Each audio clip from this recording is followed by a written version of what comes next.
Good morning again. I just wanted to give a heads up for today. So, as we are a bilingual congregation, um, we are going to today experience the other side of the dynamic of our translation. So, our brother Mario is going to be preaching in Spanish today, and we are going to be listening into our translation devices. So this is a good thing because it helps us understand how it works, how sounds, if it needs to be louder or lower, if there's any technical difficulties we need to adjust and deal with. But also, if any of our Spanish-speaking brothers and sisters that only speak Spanish wander in during the service, they're going to realize and experience the heart of God to say that you are welcome. We speak your language, and we love you and invite you in as the family, as 100% part of the family. We are for you. So, anyways, if you have a problem too loud, not loud enough, something's wrong with it, raise your hand, and I will quickly come and fix it for you. All right? So I'll hand them out, and then we'll get our brother going here. And don't forget to put it on the mic if you can. Yeah, just put it onto your shirt.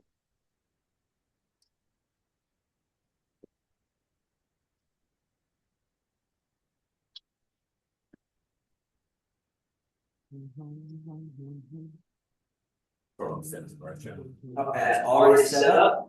Like I said, maybe volume would be adjusted if you wanted to screen. And thank you, Sonia, for translating. Buenos días. ¿Se está escuchando bien? ¿Se está escuchando bien en sus audífonos?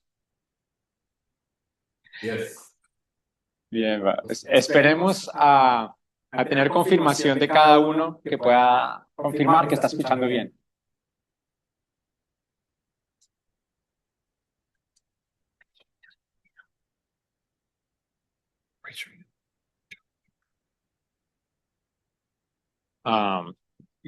Mientras tanto,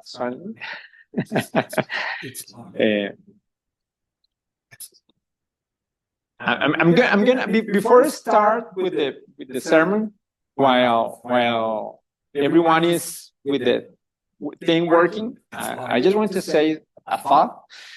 And I was thinking when we were singing about the freedom that we can feel in the Lord, where the Spirit of the Lord is, there is freedom. And yeah, so I just think and I am feeling, how can we go or flow as a family in every Sunday in this moment with freedom, without even in this moment, right? when every, or almost in everywhere, when people have technical difficulties, the environment or become like tense, right? Technical difficulties, and there is that uncomfortable silence. but we can experience this time with freedom, and saying that, I will appreciate if you help me to experience this time with freedom, even if I go with something during the sermon that I need to go back or something like that. ¿Cómo va la escucha de cada uno en sus audífonos?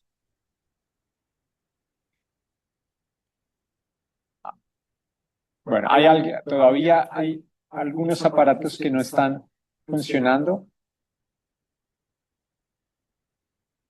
Así que vamos a esperar otro momento. ¿No? ¿Sí? Ok. Bueno. La verdad es que para mí es una alegría estar de nuevo acá. Y cuando digo eso, no me refiero a estar de nuevo acá predicando, sino a estar de nuevo aquí con ustedes. Eh, con frecuencia, los domingos me imagino o recuerdo, me imagino a la iglesia del primer siglo. ¿Cómo se reunirían ellos? Y lo que alcanzamos a ver en la palabra, en Hechos capítulo 2, por ejemplo, que compartían la comida, que se reunían todos los días en el templo, que estaban unidos en oración y también que incluso estaban tan atentos a las necesidades unos de otros que compartían sus recursos para que no hubiera necesidad.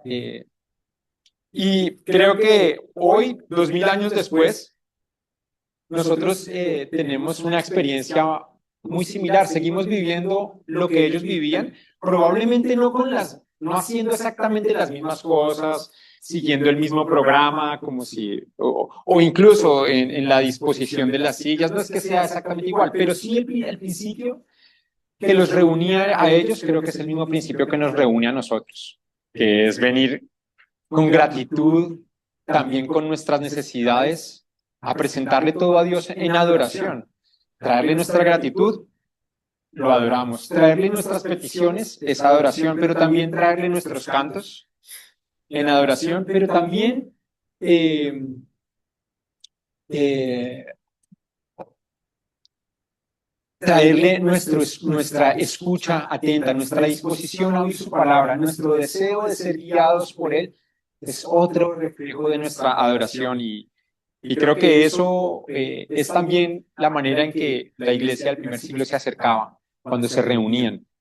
Y el otro sentido con el que nos reunimos, el deseo de vernos acá, de compartir, de volvernos a abrazar, de volver a saludarnos, ese sentido de hermandad. Y es precisamente sobre ese sentido de hermandad que quiero que meditemos esta mañana. Buscando un título que nos pudiera poner en sintonía para este mensaje, pensé en este, y ahí puedes poner, Frank, el siguiente slide. Pensé en este título. Ser de la familia de Dios es más que una expresión. Así que para meditar en ese tema, vamos a leer esta mañana, vamos a ir a la palabra, a la carta a los Efesios, capítulo 2, versículos 11 al 22. Pero antes de leerlo, como solemos hacerlo, es bien importante traer algunas observaciones del contexto en el que surgió esa carta, en el que surgió ese escrito. Y lo primero que quiero que recordemos es que, como ya lo acabo de decir, es una carta. Creo que una carta de Pablo, escrita por Pablo, y creo que al tener eso en mente podríamos imaginarnos a Pablo, o más bien, no deberíamos imaginarnos a Pablo como sentado en su escritorio pensando, quiero escribir acerca de la doctrina de la salvación, voy a escribir de dónde la entendemos, cuáles fueron las primeras señales de Dios para que la entendiéramos después. No. O tampoco está sentado pensando, quiero escribir acerca de la doctrina de la iglesia, cuál es su origen, cómo la entendemos en el sentido espiritual, cómo se materializa, qué pasó antes y después. Él no está pensando en escribir detalladamente una doctrina acerca de cada tema cuando está escribiendo una carta. Y si bien las cartas sí van a tener elementos de todo lo que podría hablar de cada uno de los temas, si bien las cartas sí van a tener esos elementos, él va a estar respondiendo más bien específicamente a una necesidad de esa comunidad que va a recibir la carta. Él escribe la carta porque sabe que esa comunidad está pasando por alguna situación en específico y entonces él se estará preguntando más bien, ¿qué palabra puedo darles que los direccione en esta situación por la que están pasando? Así que, bueno, ese es un primer elemento de las cartas y que creo que nos puede ayudar a filtrar ahora el mensaje durante la mañana. Pero además hay otro par de elementos, otro elemento que quisiera que tuviéramos presente para ahora en un momento adentrarnos en el pasaje. Y es que Pablo escribe con un sentido de urgencia. Es decir, las cartas de Pablo tienen un carácter urgente. Él cuando escribe, él está esperando que sus oyentes y que sus lectores respondan pronto, con prontitud a lo que él está escribiendo. ¿Por qué creo que podemos afirmar eso? En primer lugar, porque Pablo, cuando escribe, él tiene en mente, él está compartiendo, digamos, la necesidad del Evangelio. Él tiene en mente que la persona que está sin Cristo, adivinen qué, necesita a Cristo. Suena muy obvio, pero de pronto hoy en día no es tan obvio para muchos.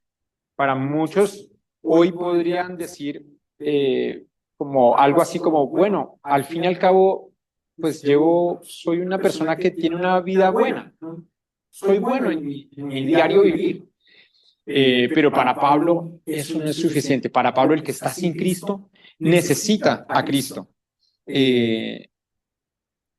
Tener esa manera, digamos, de pensar en la que al final basta con llevar una vida buena y en realidad, pues, si no quieres venir a Cristo, si quieres venir o no, con tal de que lleves una buena vida, pues eso puede ser suficiente. Si llegamos a pensar de esa manera, entonces la pregunta es, ¿y entonces para qué el sacrificio de Cristo? ¿Qué sentido habría tenido? Si bastara con ser una buena persona, ¿para qué Cristo habría tenido que vivir la peor experiencia de sufrimiento que jamás ocurrió y que jamás ocurrirá en la historia? Pablo, por ejemplo, le escribe así puntualmente a los Gálatas también y les dice, no desecho la gracia de Dios. Si la justicia se obtuviera mediante la ley, Cristo habría muerto en vano. Lo repito. Pablo le decía a los Gálatas, no desecho la gracia de Dios. Si la justicia se obtuviera mediante la ley, Cristo habría muerto en vano. Así que el punto de pensar que basta con ser buena persona es este. Que se trata, cuando alguien piensa así, se trata de un parámetro de bondad que lo estamos poniendo en nuestro propio criterio. Es decir, cuando alguien piensa que basta con ser bueno y comportarse bien, el punto débil de ese razonamiento es que lo que le da la confianza a esa persona de vivir así es que él mismo o ella misma ha creado su criterio de lo que es bueno. ¿Se entiende? Para ilustrarlo, quiero que hagamos un ejercicio rápido acá. Podemos mirar a la pantalla. Permítanme, yo voy a mirar también para ver qué tan bien se ve desde acá. Ah. Voy a apagar la luz.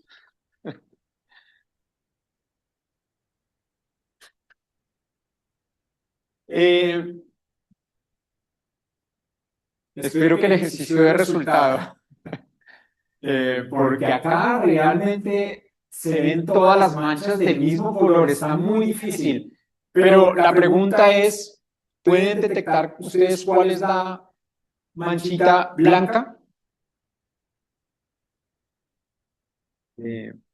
¿Alguien se atreve a decir, yo creo que la mancha blanca es la número tal de izquierda a derecha, de arriba a abajo? Está muy difícil. Oh, está muy difícil. ¿No? No, es too hard. Está muy difícil. En el computador se veía bien. Esta mancha de acá es diferente de todas las demás. Esa manchita es diferente de todas las demás, pero ligeramente distinta. Ahora, vamos a invitar a la escena otra mancha. Pues, Frank, por favor, esa mancha. Vamos a invitar esa mancha a la escena. Y ahora vamos a acercarla. Por favor, puedes darla. ¿Se alcanza a notar la diferencia? ¿O aún no? ¿Se alcanza a notar que esta realmente es más blanca que esta? No, ¿verdad? No se alcanza a notar. Bueno, técnicas dificultades. Dificultades técnicas, tal vez pues por el tipo de iluminación que tiene el proyector. Pero tal vez a ustedes les ha pasado, tal vez a ustedes les ha pasado que, por ejemplo, están pintando la casa, alguna pared, o compran la pintura y la quieren pintar de blanco. Y piensan que es un tono, el tono que quieren, pero solamente cuando lo ponen sobre la pared y está en comparación con el otro, se dan cuenta de que realmente no era tan blanco como querían. Y si no les ha pasado, se pueden imaginar la situación y decir, sí, ya entiendo cuál es tu punto. Para expresar lo que eso quiere decir, traigo aquí al mensaje una frase de uno de los teólogos en el siglo XVI, uno de esos teólogos que aportó profundamente a la renovación de la fe. Él lo dijo de esta manera. Podemos pasar ahí, ustedes lo van a encontrar en inglés y también en español. Él dijo, lo que no es tan sucio nos parece limpísimo mientras mantengamos nuestro entendimiento dentro de los límites de la suciedad de este mundo. No sé, lo habían escuchado. A mí me encanta esa declaración y me parece tan reveladora de que mientras nos comparemos entre nosotros, hasta lo que es sucio nos puede parecer muy limpio. Y por eso decía ahorita que es bajo ese criterio que alguien llega a pensar que con ser bueno basta. ¿Por qué? Porque no estamos siendo a la verdadera fuente de lo que es realmente puro, a Dios. Así que, nuevamente, Pablo escribe con un sentido de urgencia porque el que está sin Cristo necesita sí o sí a Cristo. Ese es un sentido de urgencia. Hay otro sentido de urgencia por el que escribe Pablo, es porque Pablo sabe que Cristo vuelve pronto. El testimonio bíblico habla de que eso es así. De repente a veces nosotros no vivimos pensando mucho en eso, pero Pablo lo tenía muy presente. Algunos comentaristas dicen incluso que Pablo pensaba que eso iba a suceder pronto para su época. No que él supiera la fecha, ni mucho menos, sino que él vivía con esa esperanza. No solamente pensando que sucedería pronto, sino con la esperanza de que eso iba a suceder, con la alegría de que eso iba a suceder. Y creo que, pues nosotros, al igual que ellos tampoco, y que Pablo, tampoco sabemos eso cuándo va a suceder, pero por la misma razón, así como habla en los evangelios, hay algún par de parábolas en los evangelios que habla de que estemos prontos y preparados para cuando Cristo venga. O como cantamos en una canción, que también recordarán cuando dice, "Fling wide the heavenly gates, prepare the way of the risen Lord." Preparen el camino del Señor resucitado. Así que Pablo escribe con urgencia porque Cristo vuelve pronto, Él lo tiene presente y eso añade urgencia a su escrito. Pero hay un tercer elemento para acabar de cerrar esta introducción a la carta o a este fragmento de la carta. Hay un tercer elemento por el cual Pablo escribe con urgencia y es el de que Pablo escribe desde un estado de prisión. Él está preso. Y varias de las cartas de Pablo, varias de las cartas él las escribe bajo esta condición de estar preso.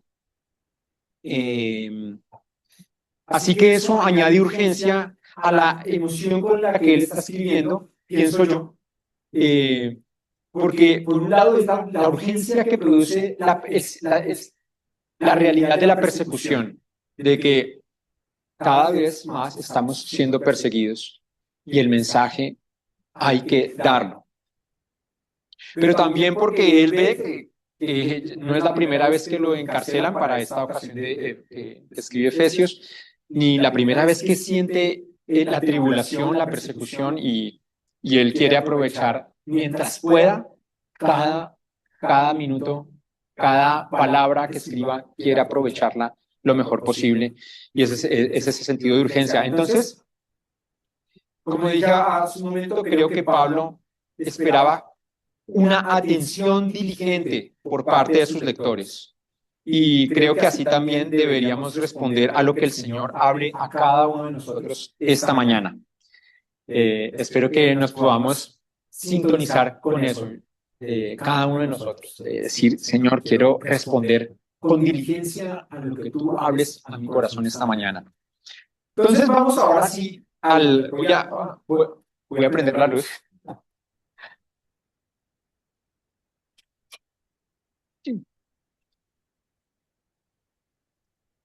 Ya me estaba acostumbrando. Si no fuera porque tenía que leer, lo habría dejado apagado. Vamos a este fragmento de la carta que Pablo escribe a los Efesios, capítulo 2, versículos 11 al 22. Y anticipo que es un fragmento lleno de elementos que no vamos a poder abordar hoy todos, pero vamos a abordar este que nos interesa con respecto a la hermandad, a esto de que ser familia de Dios es más que una expresión. Dice así, versículo 11. Por lo tanto, recuerden, ustedes los gentiles de nacimiento, los que son llamados incircuncisos, por aquellos que se llaman de la circuncisión, la cual se hace en el cuerpo por mano humana. Recuerden que en ese entonces ustedes estaban separados de Cristo, excluidos de la ciudadanía de Israel y ajenos a los pactos de la promesa, sin esperanza y sin Dios en el mundo. Pero ahora, en Cristo Jesús, a ustedes que antes estaban lejos, Dios los ha acercado mediante la sangre de Cristo. Porque Cristo es nuestra paz. De los dos pueblos ha hecho uno solo, derribando mediante su sacrificio el muro de enemistad que nos separaba, pues anuló la ley con sus mandamientos y requisitos. Esto lo hizo para crear en sí mismo de los dos pueblos una nueva humanidad al hacer la paz, para reconciliar con Dios a ambos en un solo cuerpo mediante la cruz por la que dio muerte a la enemistad. Él vino y proclamó paz a ustedes que estaban lejos y paz a los que estaban cerca, pues por medio de él tenemos acceso al Padre por un mismo espíritu. Por lo tanto, ustedes ya no son extraños ni extranjeros, sino conciudadanos de los santos y miembros de la familia de Dios, edificados por el fundamento de los apóstoles y los profetas, siendo Cristo Jesús mismo la piedra angular. En él, todo el edificio, bien armado, se va levantando para llegar a ser un templo santo en el Señor. En él también ustedes son edificados juntamente para ser morada de Dios por su Espíritu. Entonces, como veníamos diciendo al principio, por medio de esta carta Pablo está respondiendo a las necesidades específicas de esta iglesia. Y vamos a encontrar que lo hace recordándole tres aspectos de su realidad como iglesia. Estos son los tres aspectos que Pablo va a abordar en este pasaje que acabamos de leer. Lo primero es que les va a recordar quiénes eran ellos. Lo segundo es que les va a recordar qué fue lo que cambió todo, qué lo cambió todo. Y en tercer lugar les va a recordar quiénes son ellos ahora. Entonces vamos con el primer punto. Pablo les recuerda quiénes eran.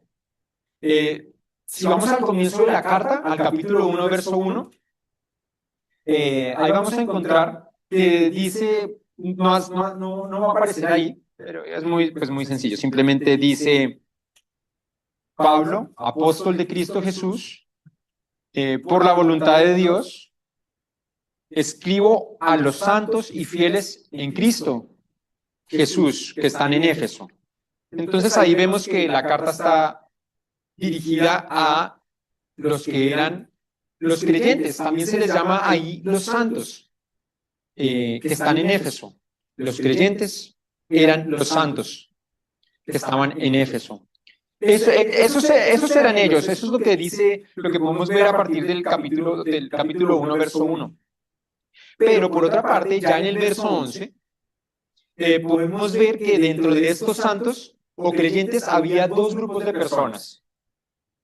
Uno de esos grupos era ese grupo al que los otros llamaban incircuncisos. Ese era un grupo.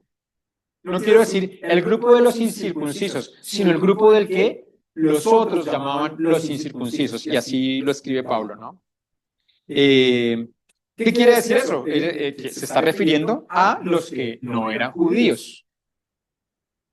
En otras palabras, cuando habla de los incircuncisos, se está refiriendo a los que eran originarios de los demás pueblos de la tierra diferentes de Israel. Todo pueblo que no fuera el de Israel eran los incircuncisos. También creo que ahí podemos encontrarlo como los gentiles, es la otra palabra con la que se refieren, con la que se hace la diferencia. Estos grupos, ellos eran, los incircuncisos eran originarios de estos otros pueblos y en esos otros pueblos eran pueblos donde adoraban múltiples dioses, tenían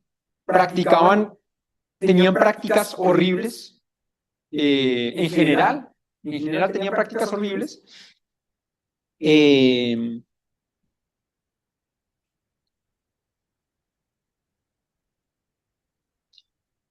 O simplemente eran pueblos que por sus creencias desconocían la revelación de Jehová como el único Dios verdadero y creador. De modo que ellos, así hubiera alguna que otra comunidad, alguna que otra cultura que de repente no practicara cosas horribles, en sus creencias también había lo que se llama un dualismo, algo como una lucha entre el bien y el mal. No reconocían en Jehová el que tiene el poder de todo y aquel que no ha creado a ningún otro Dios, solamente es Él, solamente Jehová es el único Dios, pero los pueblos gentiles eran pueblos pues que eso no estaba en su modo de creer ni en su vida. Y esos eran, y entonces en este grupo de santos y creyentes en Éfeso hay algunos que son que llaman incircuncisos y que eran originarios de esos pueblos donde vivían de esa manera, solo que ahora estos incircuncisos son, aunque sean originarios de allá, ellos han llegado a creer en el Evangelio.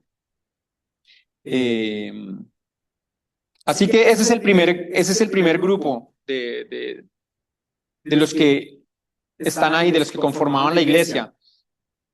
El otro grupo, podemos ver allí mismo en el verso 11, que es el de la circuncisión.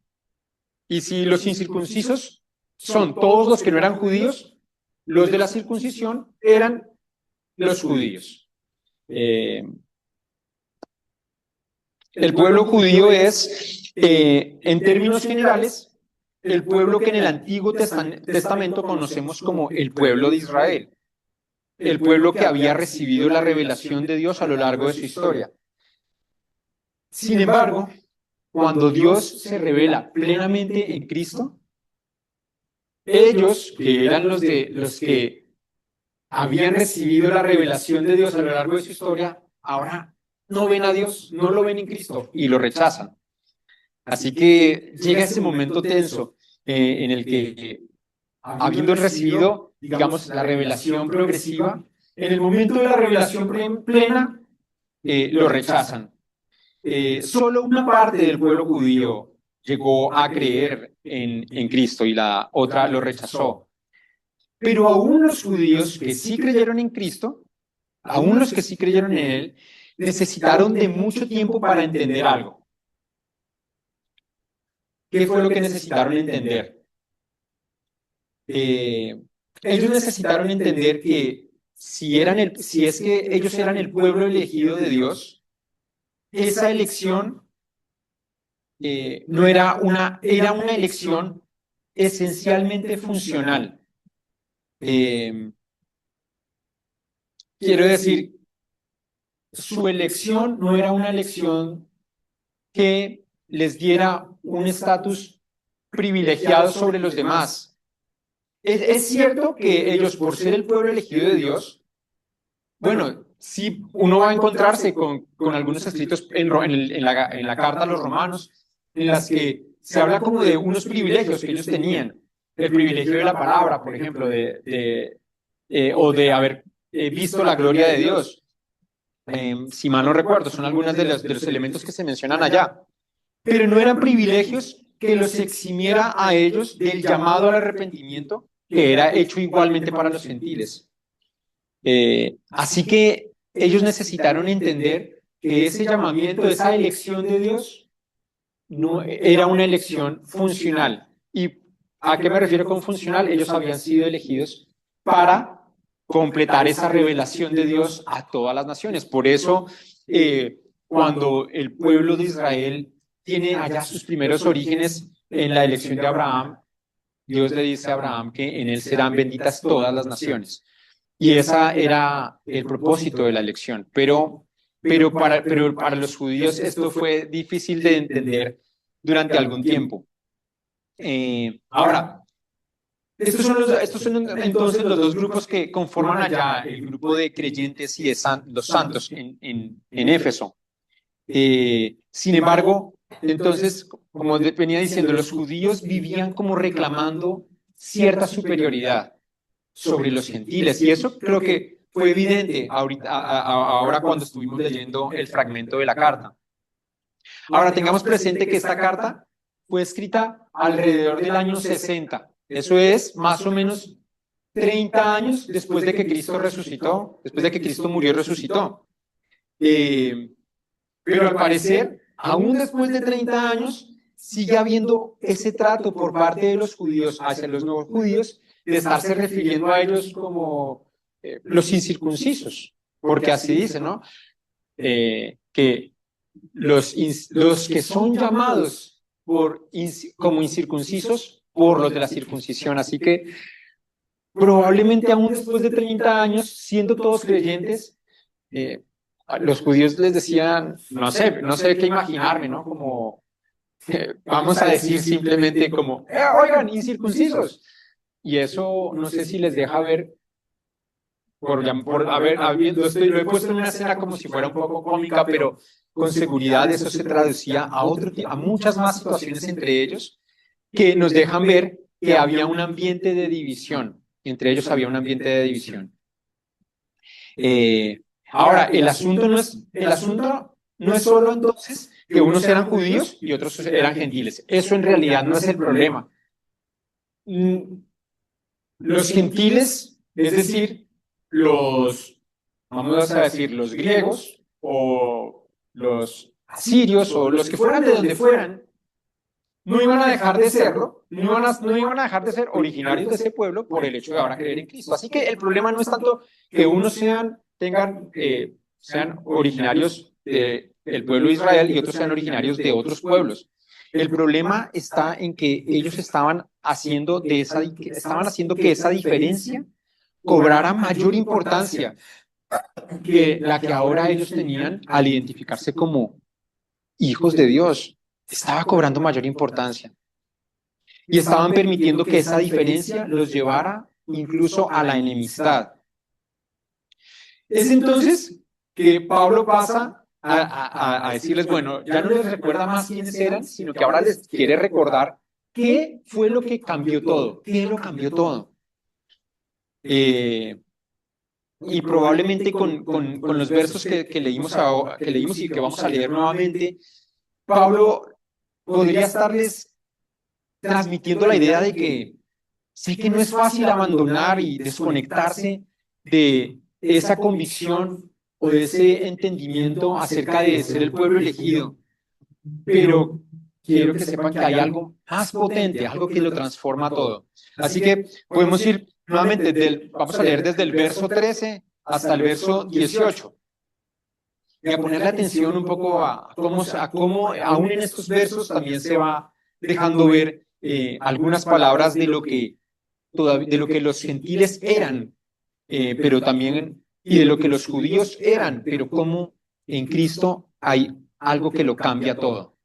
Dice así, versículo 13, pero ahora en Cristo Jesús, a ustedes que antes estaban lejos, Dios los ha acercado mediante la sangre de Cristo.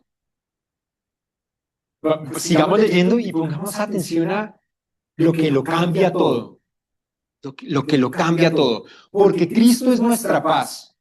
De los dos pueblos ha hecho uno solo, derribando mediante su sacrificio el muro de enemistad que nos separaba.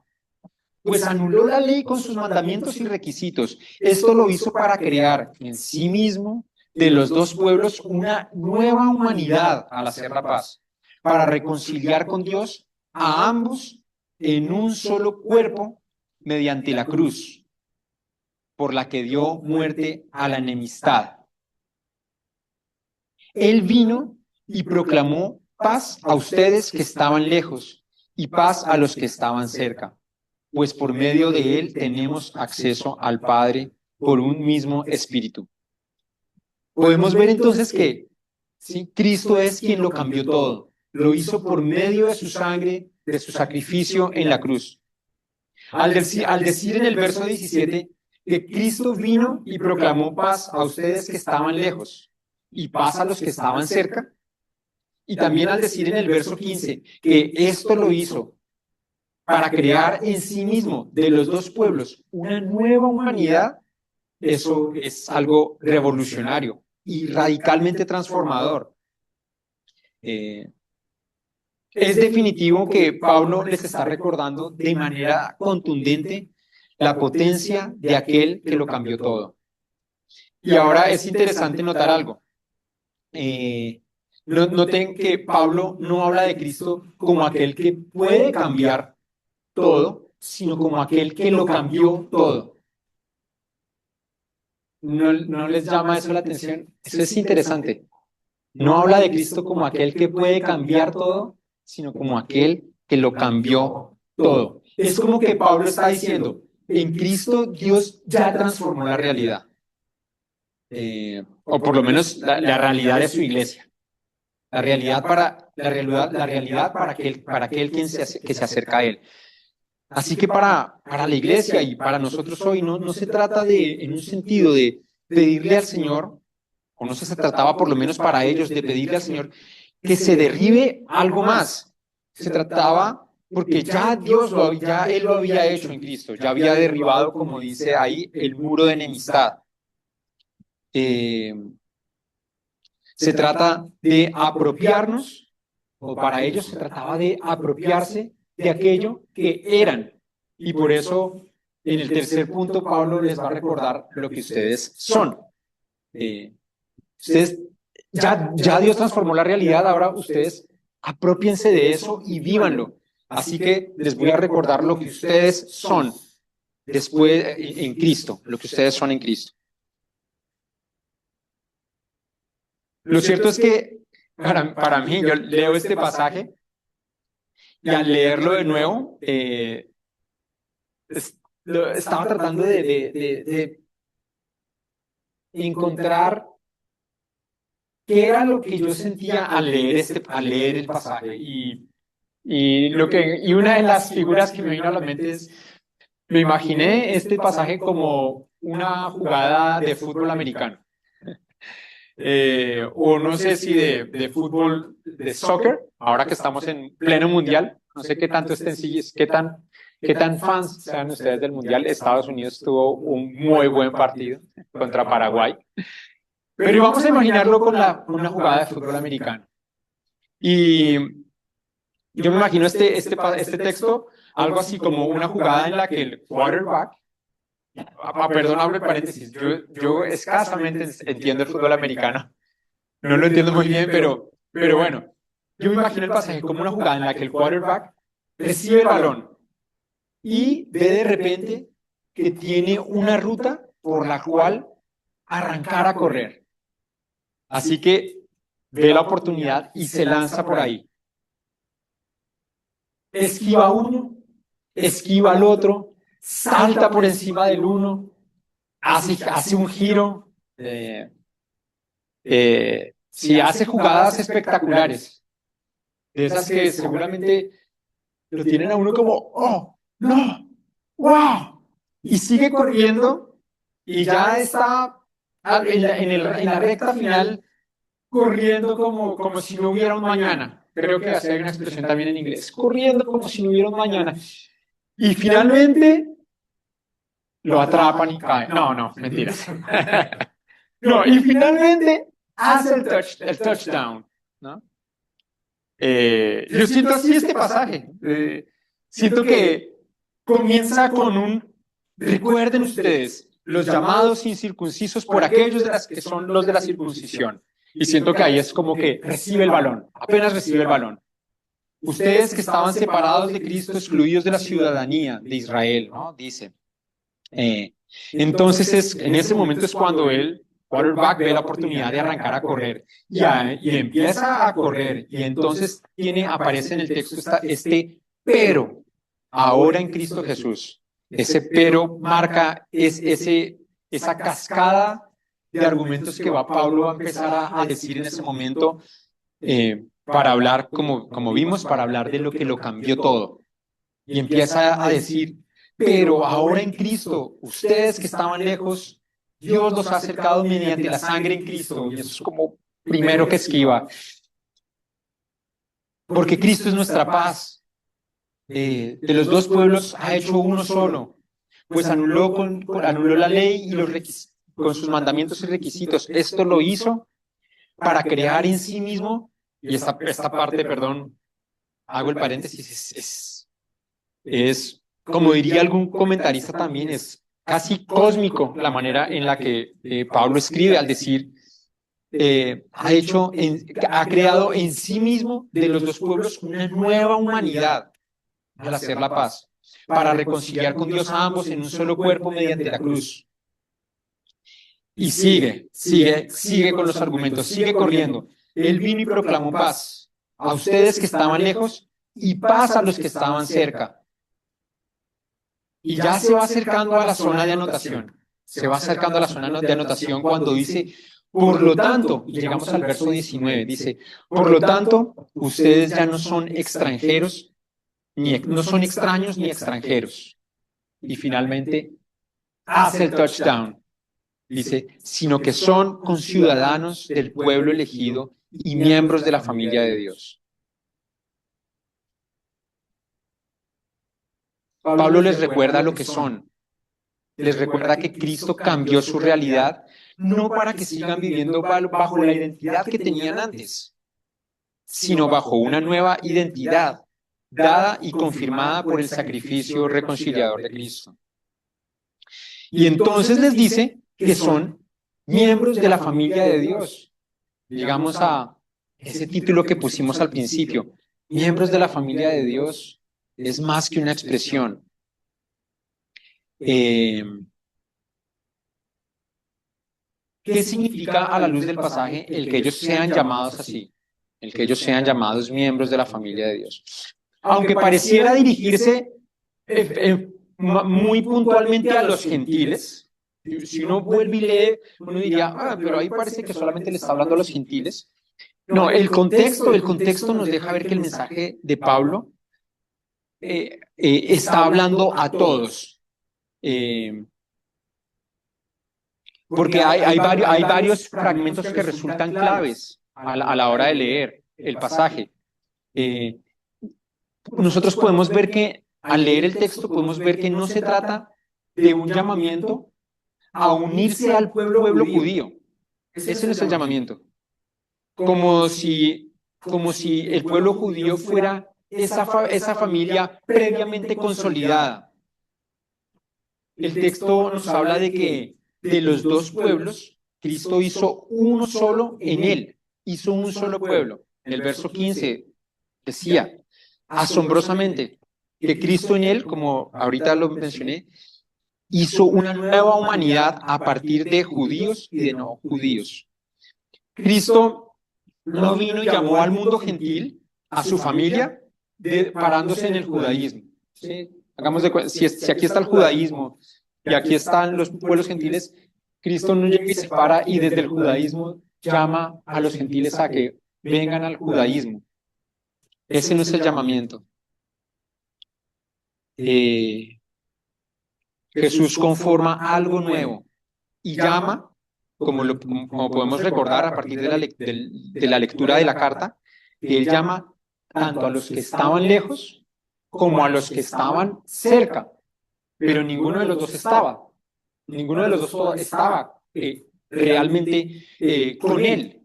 Él necesitaba llamarlos a todos. Probablemente cerca nos puede hablar de los, o habla, cuando dice que llama a los que estaba cerca, sí, se refiere a los judíos. ¿Y por qué probablemente los llama como aquellos de los que eran los que estaban cerca? Pues porque los judíos eran a quienes se les había anunciado por medio de los profetas que todo esto que están viendo ahora iba a suceder.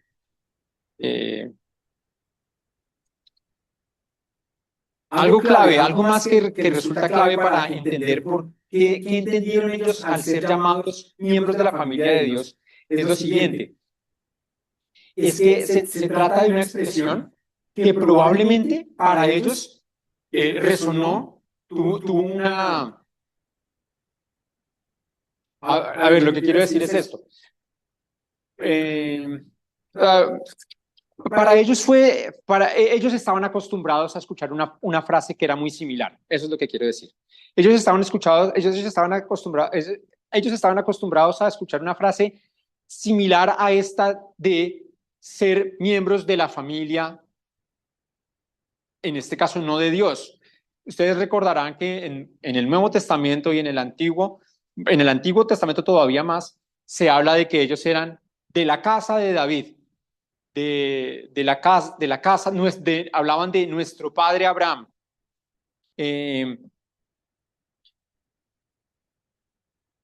Así que cuando ellos escucharon la carta, seguramente, cuando el que la leyó, vio y se encontró con esa expresión de que son miembros de la familia de Dios, para ellos tuvo un especial eco, una especial resonancia. Y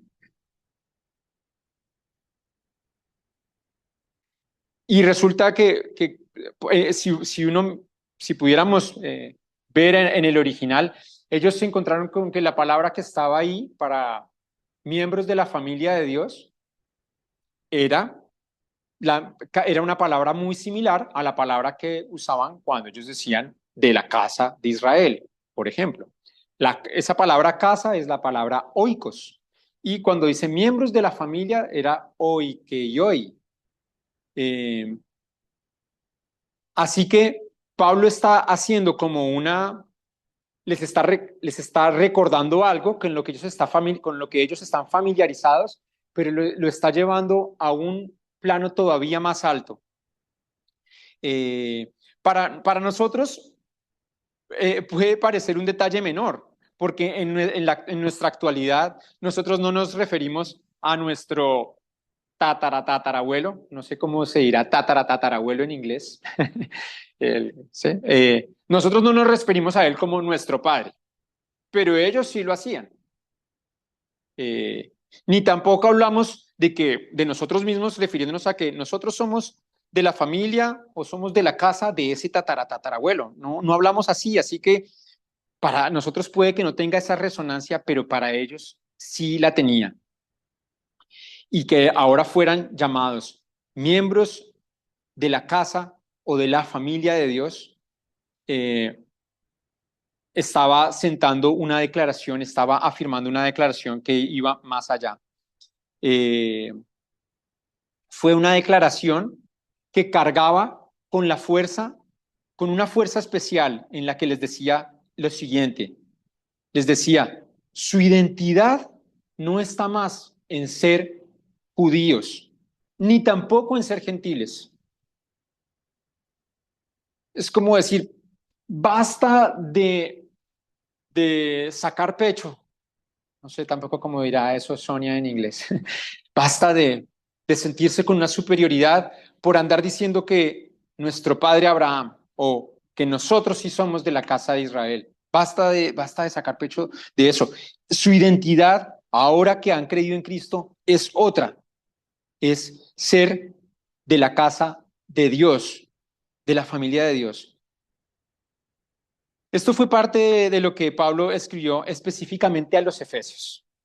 Recordemos que estábamos hablando que esta es una carta y que él les está escribiendo específicamente por la necesidad de división que había entre ellos a raíz de estos pasados culturales, digámoslo así, de este pasado cultural que cada grupo tenía. Y lo hizo porque ellos estaban haciendo de esos asuntos tan arraigados, estaban haciendo de eso un motivo de división. Pero nosotros no estamos en esa situación. Esa no es nuestra situación. ¿Qué nos tendría que escribir Pablo a nosotros? Eh, Preguntémonos si hay algo que genera división entre nosotros. De pronto no entre nosotros como JCC, de pronto sí, pero también entre nosotros como la iglesia del Señor. Pensémoslo como también qué cosas está trayendo división en la iglesia, en el mundo, en la iglesia, en la iglesia en este mundo. Preguntémonos si es que, pero ya trayéndolo más a nosotros, preguntémonos si de alguna forma cada uno de nosotros de alguna manera trata de volver a levantar ese muro de enemistad que Cristo derribó. De pronto no de levantar un muro entre una cultura y otra, pero sí de levantarlo entre tú y otra persona. Eh, ya no por temas culturales, o de pronto sí, pero preguntémonos si hay algo que está expresando o que de alguna manera manifiesta división. Ahora, eh,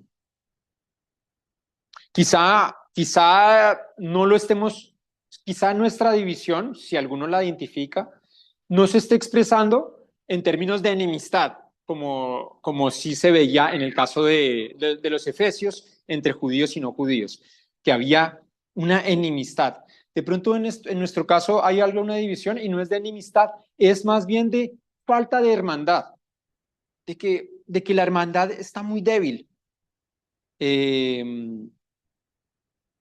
Quizá tengamos muros de división que hacen que el llamarnos unos a otros hermanos, como miembros de esa familia, no sea más sino una expresión, no sea más, en inglés les decía, una manera de hablar, no sea más que, sino que haga parte de una manera que tenemos de hablar, pero que en realidad no va más allá de eso.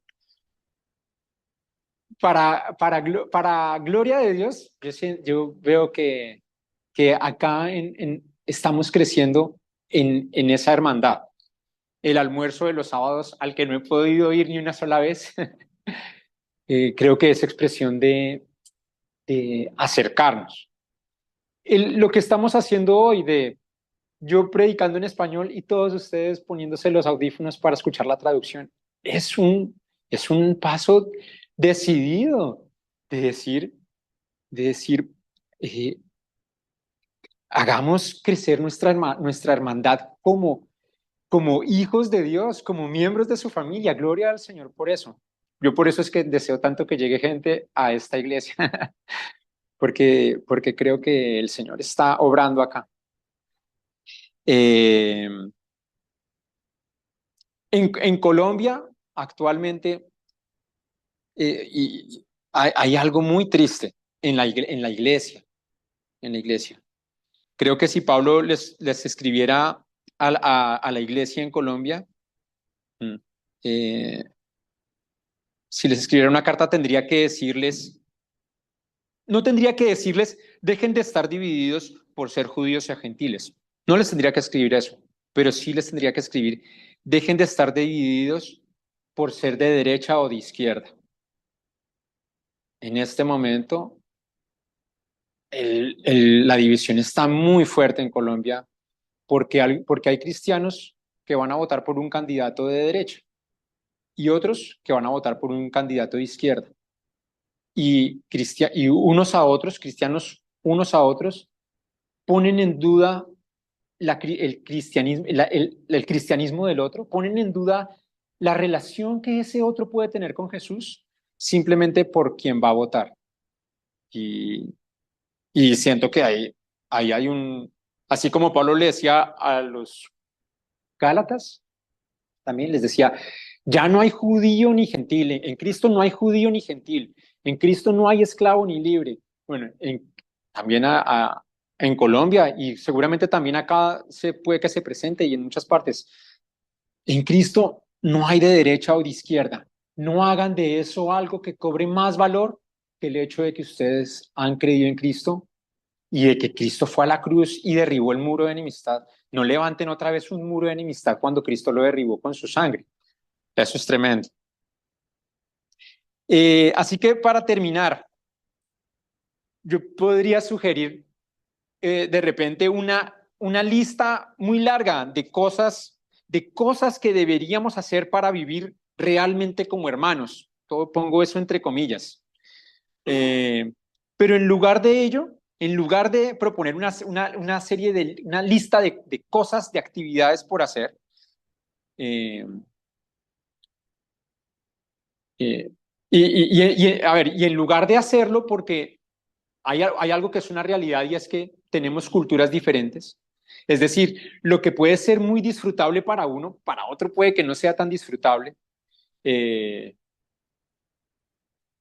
sí, los argentinos, por ejemplo, los argentinos, ellos, ellos son felices si al final de un evento que acaba a las 11 de la noche, se van a seguir compartiendo y hablando y vamos a comer y para ellos la noche no tiene fin. Eh, pero para otros, no, yo ya me quiero ir para mi casa y está bien, eso no tiene por qué significar una falta de amor. Así que no quiero que nos llenemos de una lista de cosas por hacer, pero sí más bien de una sola cosa que creo y eso que voy a proponer, creo que es una idea que se zafa, como que no se deja agarrar por ninguna dificultad cultural. Eh, Creo que ninguno de nosotros va a luchar con esta idea. Eh, Quiero que nos propongamos, a ver, permítame porque eh, ya, me voy a olvidar de las notas, no importa. Eh, la idea simplemente es que podamos orar los unos por los otros. Eh, Hemos estado hablando de oración y yo definitivamente creo que si cada uno, bueno, en primer lugar tenemos que estar, a ver, es decir, no vamos a poder orar los unos por los otros si ni siquiera estamos orando, si ni siquiera estamos llevando una vida de oración. Así que en primer lugar, detengamos el corre-corre de la vida y que podamos eh, estar en comunión con Dios de manera permanente, por supuesto, pero también separar tiempo para venir de rodillas delante del Señor y orar. Y en ese momento de oración, quiero que nos animemos. Yo quiero ponerlo como una meta para mí, traer a la mente a cada uno de ustedes. En este caso nos queda fácil porque no somos tantos. Y si fuéramos muchos, pues simplemente, claro, no tendría uno que traer a su mente a toda la iglesia, pero que traigamos a nuestra mente nombres, que yo pueda orar por cada uno y que ustedes puedan orar por mí y que tratemos de que cuando lo hagamos podamos pensar en su familia. Entonces tratamos de pensar y en este momento cada uno de ustedes puede tener el nombre o hagamos el ejercicio básicamente. Ponga en su mente el nombre de alguno de nosotros. Escoja cualquiera. Yo ya escogí uno. Trate de pensar cuál es su familia, qué está pasando, qué ha pasado, qué sé de él o qué sé de ella. Y ore por la otra persona. Ore por ese otro hermano o hermana en el Señor. Eh, Piense en a través de qué necesidades puede estar pasando y ore por sus necesidades, desee lo mejor para esa persona. Y la verdad es que yo creo que ahí en oración el Señor mismo será quien traiga ideas a nuestra cabeza de, ¿sabes qué? Llámalo también, dale una llamada o visítalo o no sé, ahí ya las ideas vendrán de parte de Dios y esa unidad que Pablo estaba pretendiendo que hubiera en la iglesia de Éfeso, vamos a seguirla llevando a un nivel hermoso, guiado por el Señor, guiado por el Señor. Creo que, como dijimos al comienzo, son palabras urgentes, son palabras urgentes. Tratemos de ponerlo, pon un recordatorio en tu celular, si es que acostumbras a hacerlo. Orar por tal y por tal. Y ahora, en especial, si sientes que hay algo de división con alguien, bueno, que ese sea el primer nombre que pongas en la lista. Que ese sea el primer nombre que pongas en la lista. Esa es la única tarea, que empecemos a recordarnos unos a otros en oración. Y que de esa manera el llamarnos unos a otros como hermanos y reconocernos como de la familia del Señor, pues cada vez sea más que una expresión. Así que vamos a orar. Eh, Dios, toda nuestra adoración a ti, toda la exaltación de tu nombre por haber derribado el muro de enemistad, por, como dice también ahí en Efesios, haber venido a reconciliar todas las cosas en ti, tanto las que están arriba en el cielo como las que están en la tierra, y a reconciliarnos a nosotros, Señor. Yo te estoy diciendo estas cosas y yo mismo no alcanzo a imaginarme la profundidad de lo que eso significa. No alcanzo a imaginarme la profundidad de lo que significa esa unidad que tú quieres traer. Pero aquí estamos, rindiéndote nuestra adoración y exponiéndonos a que no nos da temor saber eso que implica, porque sabemos que si tú eres el que nos conduce, nos va a conducir a una vida que no, y a momentos en nuestra vida que no cambiaríamos por nada. Así que te adoramos porque también en eso haces totalmente verdadero aquello que dijiste de que venías a darnos una vida en abundancia. Bendito tu nombre y bendito seas, bendecimos tu nombre por medio de Cristo que sufrió en la cruz, que, que derribó ese muro y que pagó con su sangre. Amén.